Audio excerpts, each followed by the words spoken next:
8 साल पहले मैं राजधानी का क्राउन प्रिंस था, लेकिन हालात ऐसे बदले कि मैं एक भिखारी बन गया। और उसी वक्त मेरी जिंदगी में सुमुयान आया, जिसने मुझे अपने घर ले जाकर एक नई जिंदगी दी। दिन में मैं उसका पर्सनल सेक्रेटरी बनकर उसकी कंपनी के सारे अफेयर्स हैंडल करता था, हर डिसीजन में उसका राइट हैंड था। और रात में मैं उसका स्वीट लवर बन जाता था। हर रात उसके साथ रहते हुए मैंने यही सोचा था कि अब यही मेरी पूरी जिंदगी है, मैं हमेशा उसके साथ ही रहूंगा। लेकिन सब कुछ तब बदल गया जब वो लड़का लिन जियांग हमारी जिंदगी में आया। और धीरे धीरे मुझे समझ आने लगा कि मैं उसके लिए कुछ भी नहीं, सिर्फ एक इस्तेमाल होने वाला टूल हूँ। हर दिन मैं उन दोनों को साथ देखता था, उनकी क्लोजनेस मुझे अंदर से तोड़ रही थी, लेकिन फिर भी मैं चुप था, क्योंकि कहीं ना कहीं मैं सच को एक्सेप्ट नहीं करना चाहता था। पर आखिरकार एक दिन मैंने डिसाइड कर लिया कि अब मुझे जाना होगा। उस दिन मैं उसके सामने खड़ा हुआ और शांत आवाज में कहा, मिस्टर सू, ये मेरा रिजेशन है। और अपने हाथ में पकड़ा हुआ रिजेशन लेटर मैंने टेबल पर रख दिया। मेरे सामने खड़ी सू मुयान की आंखों में ठंडापन था, उसका चेहरा बिल्कुल कोल्ड और एक्सप्रेशनलेस था। वो मुझे ऐसे देख रही थी जैसे मैं कोई गंदी चीज हूँ। पास में खड़ा लिन जियांग थोड़ा कंफ्यूज्ड था। उसने धीरे से कहा, ब्रदर शेन, ऐसा मत करो, क्या आप और मिस्टर सू के बीच कोई मिसअंडरस्टैंडिंग है? लेकिन मैं समझ चुका था कि ये सब सिर्फ दिखावा है। लिन जियांग हमेशा मासूम बनने का नाटक करता है ताकि वो सुमुयान की ओर करीब आ सके, और शायद इसी वजह से वो उसे इतने अच्छे से कंट्रोल कर पा रहा था। सुमुयान ने ठंडे लहजे में कहा, सोचो खुद। और मैं बस हल्के से सिर हिलाकर बोला, अगर और कुछ नहीं है तो मैं चलता हूँ। और बिना पीछे देखे वहां से निकल गया। जैसे ही मैं बाहर निकला, लिन जियांग के चेहरे पर छुपी हुई खुशी साफ दिख रही थी, लेकिन उसने तुरंत अपने इमोशंस को दबाते हुए कहा, मिस्टर सू, आप ब्रदर शेन को सच क्यों नहीं बताते? इस पर सू मुयान ने उसकी तरफ देखा और ठंडे अंदाज में बोला, शेन यानसी, वो सिर्फ मेरा रखा हुआ लवर है, एक डॉग है। वो अपने मास्टर को छोड़कर जा ही नहीं सकता। चिंता मत करो, अब आओ, मेरे कंधे दबाओ। और लिन जियांग तुरंत उसके पीछे जाकर उसके कंधे दबाने लगा। कंपनी छोड़ने के बाद मैं सीधा उस विला में गया जहां मैं और सुमुयान साथ रहते थे। उस घर की हर छोटी चीज में मेरी यादें बसी हुई थी, लेकिन पिछले कुछ महीनों से वो शायद ही वहां आता था, और मुझे सोचने की जरूरत भी नहीं थी। मैं जानता था कि वो लिन जियांग के साथ बिजी है। मैं हल्के से मुस्कुराया और खुद से कहा, जब नया आता है तो पुराना भुला दिया जाता है। और फिर मैंने अपना सामान पैक करना शुरू किया। मैंने सिर्फ अपने कुछ कपड़े और अपना लैपटॉप लिया, बाकी सब कुछ वहीं छोड़ दिया, जैसे उस घर के साथ अपने सारे इमोशंस भी वहीं छोड़ रहा हूँ। जब मैं विला से बाहर निकला तो एक बार पीछे मुड़कर देखा, लेकिन इस बार मैंने खुद को रोका नहीं और बिना पीछे देखे आगे बढ़ गया। उस दिन धूप बिल्कुल परफेक्ट थी, जैसे कोई नई शुरुआत मेरा इंतजार कर रही हो। और सच में उस पल मेरे दिल में एक अजीब सा सुकून था। विला छोड़ते ही हाउसकीपर लीशु ने तुरंत सुमुयान को कॉल किया और बताया कि मिस्टर शेन अभी अभी आए थे और अपना सामान लेकर चले गए। लेकिन ये सुनकर भी सुमुयान के चेहरे पर कोई खास रिएक्शन नहीं था। उसने बस इतना सोचा कि वो कुछ दिनों में वापस आ जाएगा। 1 घंटे बाद मैं मोडू सिटी के सेंटर में अपने खुद के अपार्टमेंट पहुंचा। सच ये था कि मैंने काफी पहले से स्टॉक्स में इन्वेस्टमेंट शुरू कर दी थी, और सालों की मेहनत के बाद मेरे पास अपना हाउस, 19 शॉप्स, कई कंपनीज के शेयर्स और करीब 500 मिलियन की सेविंग्स थी। लेकिन क्योंकि मैं हमेशा सुमुयान के साथ रहता था, इसीलिए इस घर में कभी शिफ्ट नहीं हुआ। जैसे ही एलिवेटर का दरवाजा खुला और मैं बाहर निकला, मुझे उम्मीद नहीं थी कि वहां मेरी मुलाकात वेन जी से होगी, जो मोडू झुंडा इन्वेस्टमेंट ग्रुप का चेयरमैन है। और बिजनेस फील्ड में हम दोनों कई बार एक दूसरे से मिल चुके थे, इसलिए हम एक दूसरे को अच्छी तरह जानते थे। उसने मुझे देखकर सरप्राइज होकर कहा, शनियांसी, ये घर तुम्हारा है? और मैंने काल्मली जवाब दिया, यस मिस्टर वेन। फिर वो हल्के से हंसते हुए बोला, मैं अपनी की भूल गया हूँ, मैंने सेक्रेटरी को ऑफिस भेजा है स्पेयर की लेने, आने में 1 घंटा लगेगा। अगर तुम्हें प्रॉब्लम ना हो तो मेरे घर आकर वेट कर सकते हो। और मैंने सोचा कि अब मेरा सू मुयान से कोई कनेक्शन नहीं रहा, इसलिए मैंने उसका ऑफर एक्सेप्ट कर लिया। अंदर जाकर मैंने उसे पानी दिया और उसने मुझे ध्यान से देखते हुए पूछा, सुना है तुमने मिस्टर सू को छोड़ दिया? मैंने उसकी तरफ देखा और हल्की मुस्कान के साथ कहा, मिस्टर वेन को न्यूज जल्दी मिल जाती है। इस पर वो थोड़ा प्राउड होकर बोला, वो मुझे कई बार हरा चुका है, इसलिए मैं उस पर नजर रखता हूँ। फिर अचानक उसने मुझे गहराई से देखते हुए पूछा, तो क्या तुम्हारे दिल में कोई है? मैंने थोड़ी देर सोचा और कैजुअली कहा, अभी के लिए तो सिर्फ आप। लेकिन जैसे ही मैंने ये कहा, मुझे खुद ही महसूस हुआ कि ये बात कुछ ज्यादा ही एम्बिगुअस लग रही है। वेन जी ने मेरी आंखों में देखते हुए सीधा पूछा, तो क्या मैं तुम्हारे दिल में हूँ? और जैसे ही मैं जवाब देने वाला था, तभी मेरा फोन अचानक बज उठा। कॉल सीधे कट गया और माहौल में हल्की सी चुप्पी छा गई। वेन जी ने मुझे क्यूरियस नजरों से देखते हुए कहा, लगता है कोई तुम्हें सीरियसली ट्रैक कर रहा है। मैंने हल्का सा सिर हिलाकर काल्मली जवाब दिया, कोई बात नहीं, अभी मैं बस लाइफ एंजॉय करना चाहता हूँ, जो मन करे वो करना चाहता हूँ, वर्क के बारे में फिलहाल सोचना नहीं चाहता। मेरी बात सुनकर वेन जी भी सहमति में सिर हिलाते हुए बोला, मैं अग्री करता हूँ, इस मेसी बिजनेस सर्कल में भी तुम बहुत केपेबल हो, लेकिन तुम्हारा दिल अभी भी क्लीन है, इसीलिए ये छोड़ना सही डिसीजन है। फिर उसने सीधा पूछा, अब आगे क्या करने का प्लान है? मैं कुछ देर सोच में डूब गया और फिर धीरे से बोला, शायद कुकिंग। ये सुनते ही वेन जी के चेहरे पर एक्साइटमेंट आ गई। वो ऑलमोस्ट खुश होते हुए बोला, ये तो ग्रेट है। उसकी रिएक्शन देखकर मैं थोड़ा कंफ्यूज्ड हो गया और पूछा, तुम्हें भी कुकिंग पसंद है? इस पर उसने तुरंत सिर हिलाकर हंसते हुए कहा, नहीं, मुझे सिर्फ खाना पसंद है, बस ये नहीं पता कि आज आज मुझे ये लक मिलेगा या नहीं। उसकी बात सुनकर मेरे चेहरे पर हल्की मुस्कान आ गई और मैंने कैजुअली कहा, अगर ऐसा है तो आपके लिए खाना बनाना मेरे लिए ऑनर होगा। उसी समय दूसरी तरफ मोडू के एक लग्जूरियस केटीवी रूम में सुमुयान बीच में बैठी हुई थी। उसके आसपास कुछ खूबसूरत लड़कियां सज धज कर बैठी थीं और उनके बीच में थोड़ी मोटी लड़की लिन वेइवेई सुमुयान के पास बैठकर कैजुअली पूछती है, क्या शेन यानजी ने रिजाइन कर दिया? जैसे ही शेन यानजी का नाम सुमुयान के कानों में पड़ा, उसके चेहरे का प्रेशर अचानक बदल गया। उसने थोड़ी सख्ती से पूछा, तुम्हें कैसे पता? इस पर लिन वेइवेई ने आराम से जवाब दिया, पूरे सर्कल को पता है, सुना है कि लू डोंग ने तुरंत उससे कांटेक्ट किया और उसे अपनी कंपनी में बुलाना चाहता है। इन्वेस्टमेंट डिपार्टमेंट का डायरेक्टर खुद इंटरेस्टेड है। ये सुनते ही सुमुयान ने अपने हाथ की मुट्ठी कस ली, जैसे कोई उसके कंट्रोल से बाहर जा रहा हो, और उसके इस रिएक्शन से पूरा कमरा कुछ पल के लिए साइलेंट हो गया। लिन वेइवेई ने बात आगे बढ़ाते हुए कहा, लेकिन उसने ये भी कहा है कि वो फिलहाल ब्रेक लेना चाहती है। ये सुनकर सुमुयान ने गहरी सांस ली और खुद को काम करते हुए बोली, शेन यानजी बस मुझसे नाराज है, वो कुछ दिनों में वापस आ जाएगी। उसके चेहरे पर एक अजीब सा कॉन्फिडेंस था, जैसे वो खुद को कन्विंस कर रही हो। फिर उसने कहा, वो इन दिनों बहुत टायर्ड थी, उसे थोड़ा रेस्ट चाहिए, कुछ दिनों में खुद वापस आ जाएगी। पास में बैठा रुआन शिंग्याओ ये सब सुनकर थोड़ा डिसअपॉइंटेड हुआ और बोला, अरे यार, मैं तो उसे हायर करना चाहता था। मेरे डैड चाहते हैं कि मैं कंपनी ज्वाइन करूं, लेकिन मुझे कुछ समझ नहीं आता, इसलिए सोचा था उसे अपने पास ले आऊं। सुमुयान ये सब सुनकर अंदर से थोड़ा रेस्टलेस हो गई। उसने अचानक खड़े होकर कहा, मैं बाथरूम जा रही हूँ, और बिना किसी को देखे दरवाजा खोलकर बाहर चली गई। कुछ मिनट बाद जब वो बाथरूम से बाहर आई और हाथ धो रही थी, तभी उसे पास से एक आवाज सुनाई दी, मैं किसी को कॉल नहीं कर रही थी। सुमुयान ने मुड़कर देखा तो सामने उसकी बेस्ट फ्रेंड सोंग शुरान खड़ी थी। उसने थोड़ा काम होकर कैजुअली पूछा, तुम बाहर क्यों आ गई? फिर वो हल्की मुस्कान के साथ बोली, वैसे भी आज तुम बार बार अपना फोन चेक कर रही हो, अगर मुझे सही याद है तो तुमने पहले कभी ऐसा नहीं किया। सुमुयान ने सीरियस टोन में फिर वही बात दोहराई, वो वापस आएगी? ये सुनकर सोंग शुरान ने गहरी सांस ली और थोड़े हैवी टोन में बोली, मुझे नहीं पता तुमने क्यों लिन जियांग को उसे हर्ट करने दिया, यहाँ तक कि उसे आईसीयू तक पहुंचा दिया, लेकिन मैं ये जरूर जानती हूँ कि अगर वो सच में चली गई तो तुम टूट जाओगी। फिर उसने दोस्त होने के नाते एडवाइस देते हुए कहा, इसलिए मेरी मानो, उससे कांटेक्ट करो। लेकिन सुमुयान इस पर हल्का सा हंस दी और बोली, शुरान, मुझे कोई प्योर लव वाली लड़की मत समझो, वो सिर्फ एक लवर थी, अगर वो वापस नहीं भी आई तो भी मुझे फर्क नहीं पड़ेगा। मत भूलो कि अगर मैं चाहूँ तो मेरे पास काउंटलेस लवर्स हो सकते हैं। सोंग शुरान ने ये सुनकर कुछ नहीं कहा, बस मुड़कर वापस जाने लगी। लेकिन तभी उसे कुछ याद आया और उसने पीछे मुड़कर कहा, वैसे एक बात, मेरे लोगों ने बताया है कि वेन जी और शेन यानसी अब नेबर्स हैं और अभी वो उसके घर में है, उसका क्या इंटेंशन है ये तुम समझ सकती हो। ये कहकर वो चली गई। दूसरी तरफ मोडू के एक सुपरमार्केट में मैं और वेन जी साथ खड़े थे। वो एक्साइटेड होकर एक एक चीज उठाते हुए कह रहा था, यानसी ये भी लेते हैं, और ये भी,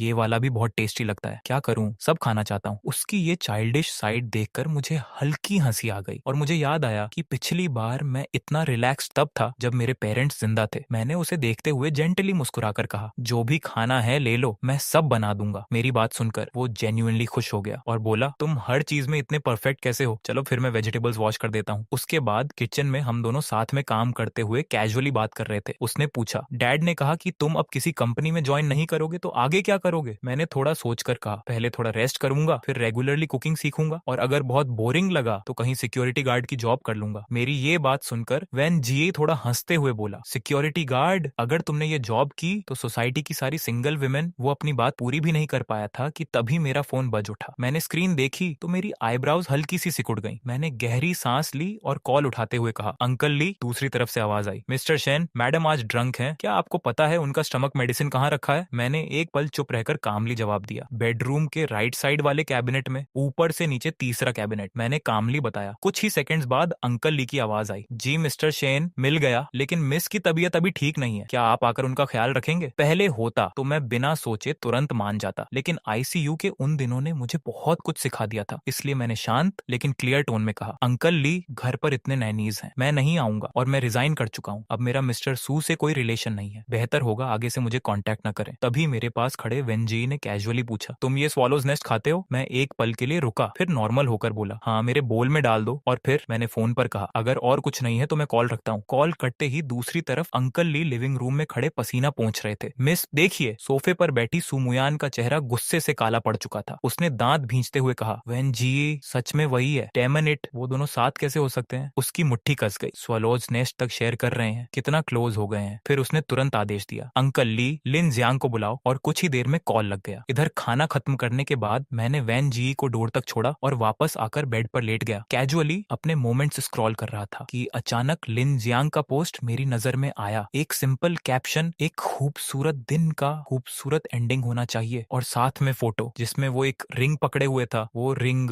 जो मैंने खुद सुमुयान के लिए खरीदी थी, लेकिन उसने कभी नहीं चाहा कि कंपनी में कोई हमारे रिलेशन के बारे में जाने। उसने कभी मुझे ओपनली एक्सेप्ट नहीं किया और अब वही रिंग लिन जियांग के हाथ में थी, जैसे एक साइलेंट ऑफिशियल अनाउंसमेंट। ये सोचकर मैंने हल्का सा हंसते हुए सिर हिलाया। छोड़ो अब इन सब बातों का क्या मतलब, और मन ही मन कहा वो अपनी सनी रोड चले, मैं अपनी पॉइजनस ब्रिज, जैसे हमारा रास्ता अब पूरी तरह अलग हो चुका हो। उसी वक्त दूसरी तरफ सू मुयन फोन पर सोंग शुरान से बात कर रही थी। सोंग शुरान ने सीधे कहा, अगर मुझे सही याद है तो ये रिंग शेन यानसी का तुम्हें दिया पहला गिफ्ट था और तुमने उसे सीधे लिन जियांग को दे दिया। ये प्रैक्टिकली एक अनाउंसमेंट है। उसकी आवाज में साफ सरप्राइज था। वैसे भी लिन जियांग कुछ खास नहीं लगता, थोड़ा स्कीमिंग भी है, लेकिन सुमुयान ने इसे कैजुअली डिसमिस करते हुए कहा, बस एक रिंग ही तो है, कोई खास कीमत नहीं, उसे पसंद आई तो दे दी। सोंग शुरान ने गहरी सांस लेते हुए कहा, तुम बिजनेस में इतनी स्मार्ट हो लेकिन इस मामले में क्लियरली नहीं देख पा रही। फिर उसने टायर्ड होकर कॉल कट कर दिया। कॉल खत्म होने के बाद सू मुयन बैल्कनी में खड़ी होकर नीचे जाती हुई कार्स को देखती रही। शहर बहुत बड़ा था, इतना बड़ा कि अगर दो लोग खुद कोशिश न करें तो शायद कभी दोबारा मिल ही ना पाए। 8 साल में ये पहली बार था जब उनके बीच ना कोई खबर थी ना कोई मुलाकात। थोड़ी देर बाद वो बेडरूम में गई और अंदर के फेमिलियर लेआउट को देखती रही, जो पहले उसे मीनिंगलेस लगता था, लेकिन आज वही सब उसे स्ट्रेंजली वार्म लग रहा था। वो बेड पर बैठ गई, फोन हाथ में लेकर कुछ देर हेजिटेट करती रही और फिर फाइनली नंबर डायल कर दिया। कॉल कनेक्ट होते ही उसकी ठंडी आवाज आई, आगे से अपने घर का गार्बेज खुद ले जाया करो। उसकी बात सुनकर मैं थोड़ा सरप्राइज्ड हुआ, फिर हल्की ठंडी हंसी के साथ बोला, सुडोंग, उन चीजों का अब मुझसे कोई लेना देना नहीं, जो करना है आप खुद कर लीजिए। मेरी बात सुनकर उसने फोन कसकर पकड़ लिया और कहा, शेन यानसी, मजा आ गया बाहर जाकर। मैंने बिना इमोशन के जवाब दिया, सुडोंग, कुछ बेकार चीजों को फेंक देना ही सही है, और खर्चे की बात है तो इस महीने की मेरी सैलरी अभी मिली नहीं, उसी को कॉस्ट समझ लेना। ये कहकर मैंने बिना एक सेकंड रुके कॉल कट कर दिया। अगली सुबह मैं हमेशा की तरह जल्दी उठ गया। पार्क में सुबह की फ्रेश हवा में जॉगिंग करते हुए मुझे एक अलग ही शांति महसूस हो रही थी। वहां सिर्फ कुछ बूढ़े लोग और कपल्स थे और इस सिंपल रूटीन ने मेरे दिमाग को पूरी तरह रिलैक्स कर दिया, जैसे जिंदगी धीरे धीरे नॉर्मल हो रही हो। वापस आते वक्त मेरी मुलाकात वेन जी से हुई, जो अभी अभी उठा था। मैंने कैजुअली कहा, क्या खाना है, जो बोलोगे बना दूंगा। सिर्फ 15 मिनट में 2 बोल्स टोमेटो एग नूडल्स तैयार होकर टेबल पर आ गए, लेकिन खाने से पहले ही वेन जी अचानक बोला, रुको, पहले फ्रेंड सर्कल पोस्ट करता हूँ। और उसने तुरंत नूडल्स की फोटो ली, यहाँ तक कि मेरे हाथ और उंगलियों को भी फ्रेम में ले लिया। उसी वक्त दूसरी तरफ सुमुयान लिविंग रूम में बैठी थी। उसके सामने रखा खाना टेस्ट करते ही उसने भौहें सिकोड़ ली। इतना सॉल्टी क्यों है? उसकी आवाज सुनते ही आसपास खड़े सभी लोग कांप गए। उन्हें पता था कि प्रॉब्लम खाने में नहीं बल्कि उस इंसान की कमी में है जो पहले ये सब बनाता था, लेकिन कोई ये बोलने की हिम्मत नहीं कर पाया। सबने सिर झुका लिया। अंकल ली धीरे से बोला, मिस, मैं दूसरा बना देता हूँ। लेकिन सू मुयन ने ठंडे स्वर में कहा, जरूरत नहीं, मैं यही खाऊंगी। और फिर उसने धीरे धीरे वही खाना खाना शुरू किया, साथ ही फोन उठाकर अपने फ्रेंड सर्कल स्क्रॉल करने लगी, जैसे कुछ ढूंढ रही हो। जब सू मुयन ने वेन जी का फ्रेंड सर्कल देखा तो उसके दिमाग में तुरंत एक ही ख्याल आया, क्या ये दोनों कल साथ ही रह रहे थे? ये सोचते ही उसने गुस्से में चॉपस्टिक्स जोर से टेबल पर रख दी और बिना कुछ कहे विला से बाहर निकल गई। उधर मैं और वेन जी खाना खत्म कर चुके थे। वो खड़ी हुई हल्की सी स्माइल के साथ बोली, मैं ब्रशिंग करके आती हूँ, आज तुमने बहुत मेहनत की। मैंने भी मजाक में मुस्कुराते हुए कहा, तो इसका रिवॉर्ड क्या मिलेगा? मेरी बात सुनकर वो कुछ सेकंड्स के लिए सीरियसली सोचने लगी और फिर अचानक बोली, क्यों ना तुम मुझसे शादी कर लो। उसकी ये बात सुनकर मैं हंस पड़ा। अरे वाह, अगर तुम्हारी कंपनी को पता चल गया कि उनकी ब्यूटी प्रेसिडेंट मेरे साथ भाग रही है तो लोग हार्ट ब्रेक्ड हो जाएंगे। लेकिन वेन जी ने बिना हंसे सीधे कॉन्फिडेंट टोन में कहा, ऐसा कुछ नहीं होगा, तो तय रहा, मैं तुमसे शादी करूंगी, ब्रदर नहीं हस्बैंड। ये बोलकर जैसे उसे डर लगा कि मैं मना ना कर दूं, वो जल्दी से बोल और चॉपस्टिक्स उठाकर किचन में चली गई। मैं उसकी पीठ को देखते हुए थोड़ी देर खामोश खड़ा रहा। दिल में एक अजीब सा इंफीरियोरिटी का एहसास आया, चाहे मैं कितना भी सक्सेसफुल क्यों ना बन जाऊं। सच ये था कि मैं कभी सुमुयान का लवर था और ये आइडेंटिटी शायद कभी पूरी तरह मिट नहीं सकती। ये सोचकर मैं भी किचन में चला गया और धीरे से बोला, जी एक बात कहूं? उसने मुड़कर मुझे देखा। उसकी आंखों में सॉफ्टनेस थी। मैंने सीरियस होकर कहा, तुम मेरे और सुमुयान के पास्ट के बारे में जानती हो, इसलिए तुम्हें मेरे साथ ऐसा करने की जरूरत नहीं है। मैं इतना अच्छा इंसान नहीं हूँ। मेरी बात सुनकर वेन जी ने अपने हाथ रोक दिए। उसकी आंखें और भी जेंटल हो गईं। वो मेरे पास आकर बोली, तुम खुद को बैड गाय क्यों समझते हो? सिर्फ इसलिए क्योंकि तुम किसी के लवर थे? लेकिन सुमुयान मैरिड नहीं थी। तुम किसी का घर तोड़ने वाले थर्ड पार्टी नहीं थे, इसीलिए इसे लवर नहीं, एक नॉर्मल रिलेशनशिप कहा जाता है। उसकी बातें सुनकर मैं चुप हो गया। वो आगे बोली, अगर इस नजर से देखो तो तुम बहुत लॉयल हो। डैड भी कहते हैं कि तुम चीजों को बहुत साफ तरीके से समझते हो। मैं हल्का सा मुस्कुराया। ये आइडियाज बदलना नहीं, ये सच है। वेन जी ने मेरी आंखों में देखते हुए फर्मली कहा, तो फिर खुद को बैड गाय मत कहो। मेरी नजर में तुम दुनिया के सबसे अच्छे लड़के हो। ये कहते हुए वो मेरे और करीब आ गई। उसकी आवाज में वार्मथ थी। और अगर अगली बार तुम मुझे रिजेक्ट भी करो तो ये मत कहना कि तुम बुरे हो, बस ये कहना कि हम कंपैटिबल नहीं नहीं है, समझे? मैंने उसकी आंखों में सिंसेरिटी देखी, दिल में एक हल्की सी गर्माहट फैल गई और मैंने धीरे से कहा थैंक यू। ये सिंपल वर्ड्स मेरे दिल से निकले थे, क्योंकि पहली बार मुझे लगा कि शायद मुझे खुद को कम समझने की जरूरत नहीं है। व्हेन जी हंस पड़ी, सिल्ली, अब जब बात हो ही गई है तो मैं भी एक्सक्यूजेस नहीं बनाऊंगी, आज से मैं यहीं रहूंगी। उसकी बात सुनकर मैं थोड़ा चौंक गया, लेकिन वो तुरंत मुस्कुराते हुए बोली आखिर मुझे तुम्हें परस्यू भी तो करना है, उसके लिए साथ रहना जरूरी है, थोड़ा टाइम स्पेंड करेंगे, क्या कहते हो? उसने उम्मीद भरी नजरों से मुझे देखा और मैंने हल्का सा सिर हिलाकर कहा ठीक है, क्योंकि जब मैंने अतीत को छोड़ने का फैसला कर लिया है तो शायद एक नई शुरुआत ट्राई करना गलत नहीं होगा। उसी दिन वेंजी को काम पर जाना था, इसीलिए वो सुबह 8 बजे निकल गई। पीछे घर में सिर्फ मैं और उसका छोड़ा हुआ प्रिजर्व्ड एग था। घर में अकेले रहते हुए मुझे लगा कि एक पेट होना भी अच्छा होता है। तभी अचानक डोर पर नॉक हुआ। मैंने सोचा शायद वेंजी कुछ भूल गई होगी, लेकिन जैसे ही दरवाजा खोला सामने सू मुयान खड़ी थी। मैं थोड़ा चौंक गया। मिस्टर सू, आप यहाँ? उसकी ठंडी नजरें मुझे अनकंफर्टेबल कर रही थी। वो हल्का सा हंसते हुए बोली मैं क्यों नहीं आ सकती? या तुम्हें डर है कि मैं कुछ देख लूंगी जैसे वेंजी? उसकी बात में साफ जेलसी थी। मैंने खुद को संभालते हुए कहा आप यहाँ क्यों आई हैं? वो अचानक टोन बदलकर सार्कास्टिकली बोली तो तुमने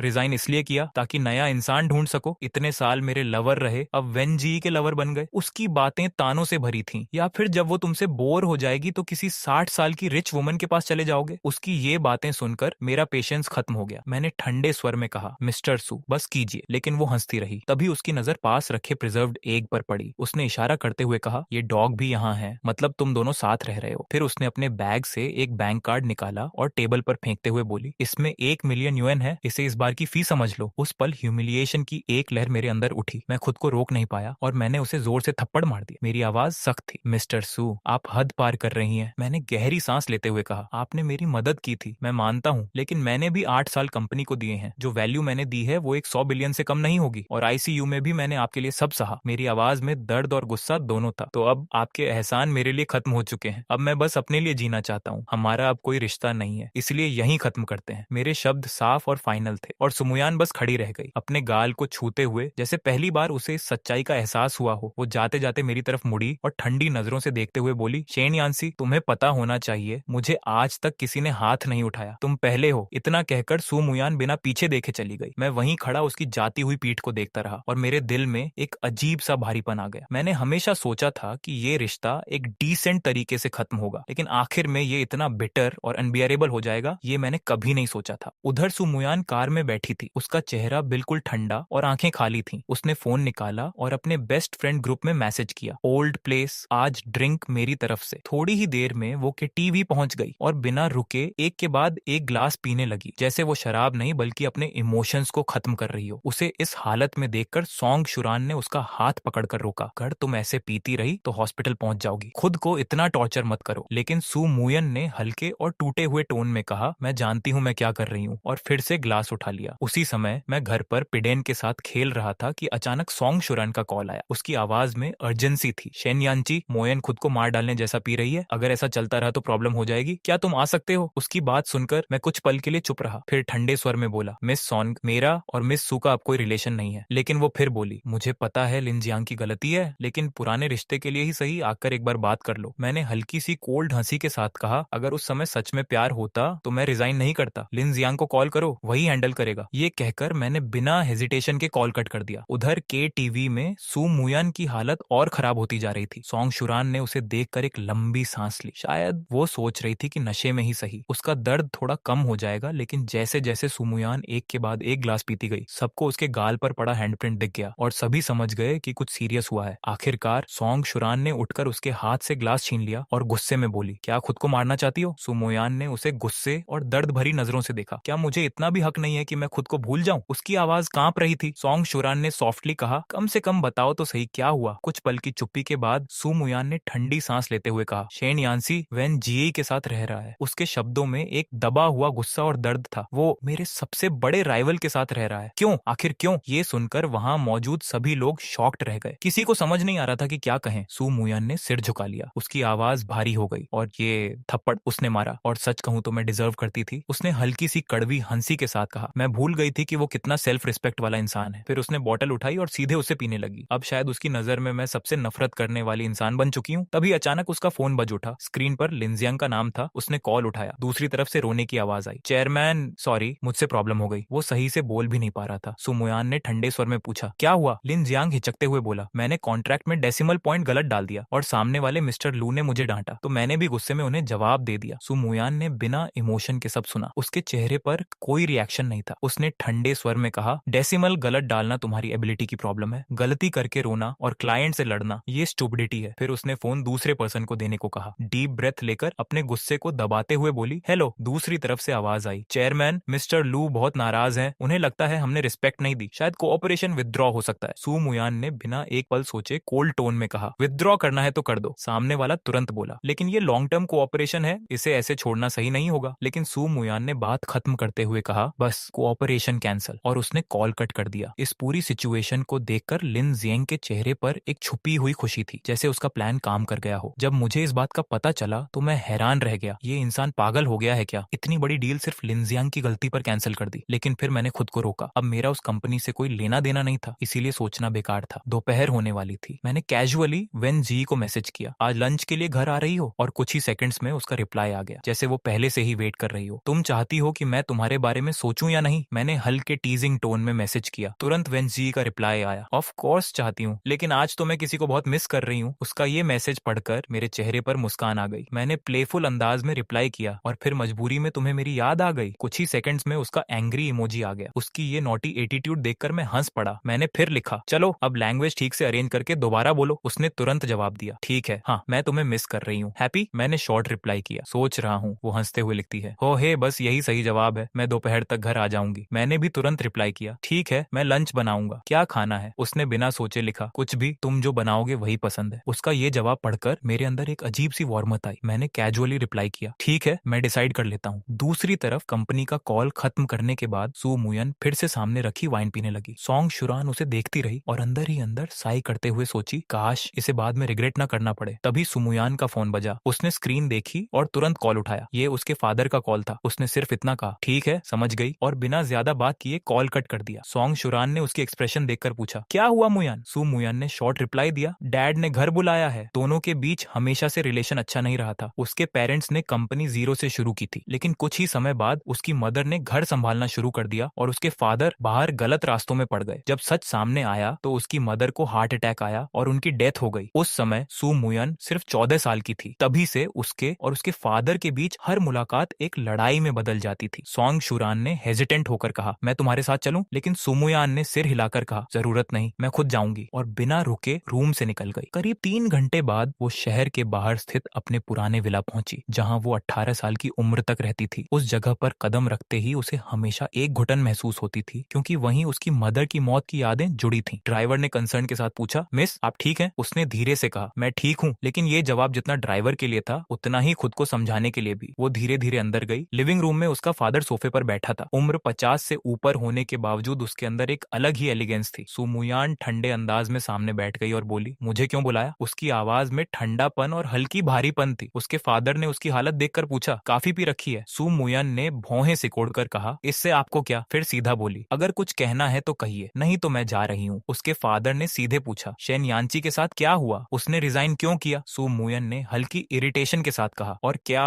उसे यहाँ काम नहीं करना था? फिर उसके फादर ने पूछा, और लिन जियांग? सु मुयन ने बिना हेजिटेशन के कहा, वो मेरा लवर है और शेन यान्ची भी था। ये सुनते ही उसके फादर गुस्से में खड़े हो गए। क्या तुम पागल हो गई हो? एक लवर के लिए तुमने इतना इंपॉर्टेंट इंसान खो दिया और कंपनी का फ्यूचर भी रिस्क में डाल दिया। तुम्हारी समझदारी कहाँ गई? सु मुयन ने ठंडी हंसी के साथ उसकी तरफ देखा। आप मुझे अक्यूज करने वाले कौन होते हैं? क्या आप इसके लायक हैं? मेरी माँ आपकी वजह से मरी थी। वो आखिरी वक्त में भी चैन से आंखें बंद नहीं कर पाई, इसीलिए आपको मुझे जज करने का कोई हक नहीं है। ये कहकर वो उठने लगी, लेकिन उसके फादर ने धीमे और पछतावे भरे स्वर में कहा, मुझे पता है मैं गलत था और मुझे माफी की उम्मीद भी नहीं है, लेकिन मुयन, शेन यान्ची तुम्हारे लिए सच्चा था। इतने साल वो तुम्हारे साथ रहा, जरूर तुम्हारे दिल में भी कुछ फीलिंग्स होंगी। अगर ऐसा है तो उन्हें समझो, मेरी तरह पूरी जिंदगी रिग्रेट मत करना। उसकी आवाज में दर्द साफ था। लिन जियांग को छोड़ दो, शेन यान्सी के पास वापस जाओ। सुमुयान कुछ पल के लिए चुप रही, फिर आसमान की तरफ देखते हुए बोली, मुझे आपकी सलाह की जरूरत नहीं है, और बिना पीछे देखे विला से बाहर चली गई। उसी वक्त दूसरी तरफ मैं और वेनजी डाइनिंग टेबल पर बैठे सिंपल लंच एंजॉय कर रहे थे। वो पूरे मजे से खाना खा रही थी, जैसे दुनिया की सारी खुशी उसी में हो। उसे ऐसे देखते हुए मैं खुद को रोक नहीं पाया और हंसते हुए बोला, अरे धीरे खाओ, देखो खुद को। उसकी केयर फ्री स्माइल ने माहौल को पूरी तरह हल्का और वार्म बना दिया। मैं उसे खाते हुए देख रहा था और मुस्कुरा कर कहा, कभी कभी तो डाउट होता है कि तुम वही रिच वेनजी हो जिसे मैं जानता हूँ। उसने फोक रखते हुए हल्के कॉन्फिडेंस के साथ जवाब दिया, तुम क्या जानो नो, मैं तुम्हें इमोशनल वैल्यू दे रही हूँ। उसकी आंखों में शरारत थी। फिर हंसते हुए बोली, इंटरनेट पर नहीं पढ़ा क्या, बॉयफ्रेंड को ज्यादा प्रेज करो तो वो तुम्हारे लिए कुछ भी कर सकता है। उसकी बात सुनकर मैं हल्का हंस पड़ा और उसके प्लेट में एक पीस सी ककड़ी रखते हुए कहा, तो फिर ज्यादा खाओ। उसने मुस्कुराते हुए थैंक यू कहा और खुद भी एक पीस उठाया। फिर मुझे देखते हुए बोली, तुम क्यों नहीं खा रहे? मैंने कैजुअली कहा, सुबह ज्यादा नहीं खाया, एपेटाइट नहीं है। वो तुरंत प्लेफुल टोन में बोली, मुझे लगा तुम कहोगे कि तुम शाई हो। मैंने मुस्कुराकर जवाब दिया, वो रीजन भी है। फिर उसने टीजिंग अंदाज में पूछा, तो खाओगे? मैंने सिर हिलाकर कहा, हाँ खाऊंगा, अगर तुम खिलाओ। मेरी बात सुनकर वो हल्का ब्लश कर गई। थोड़ी देर बाद उसने ब्लैक ड्रेस पहनकर अपनी फोटो भेजी। फोटो देखते ही मेरा दिल एक पल के लिए रुक सा गया, मेरी हार्ट बीट तेज हो गई। मैंने सिर्फ एक वर्ड रिप्लाई किया, ब्यूटीफुल। उसके बाद 2 शाई इमोजी भेज दिए। उधर स्क्रीन के उस पार वेनजी का चेहरा हल्का लाल हो गया। इसी बीच मोडू के एक हाई एंड रेस्टोरेंट में लिन जियांग एक लड़के के साथ बैठा था। वो लड़का धीरे से कह रहा था, ब्रदर एन, ये स्टॉक गारंटीड प्रॉफिट देगा। एक्सपर्ट्स बोल रहे हैं कि अभी 1 मिलियन इन्वेस्ट करो तो कुछ दिनों में 10 मिलियन बन जाएगा। ये रेयर चांस है। ये सुनते ही लिन जियांग की आंखों में ग्रीड साफ दिखने लगी। उसने थोड़ा हेजिटेट करते हुए कहा, लेकिन मेरे पास इतना पैसा नहीं है। उस लड़के ने चालाकी से कहा, सिंपल है, तुम अभी कंपनी में पावरफुल पोजीशन पर हो,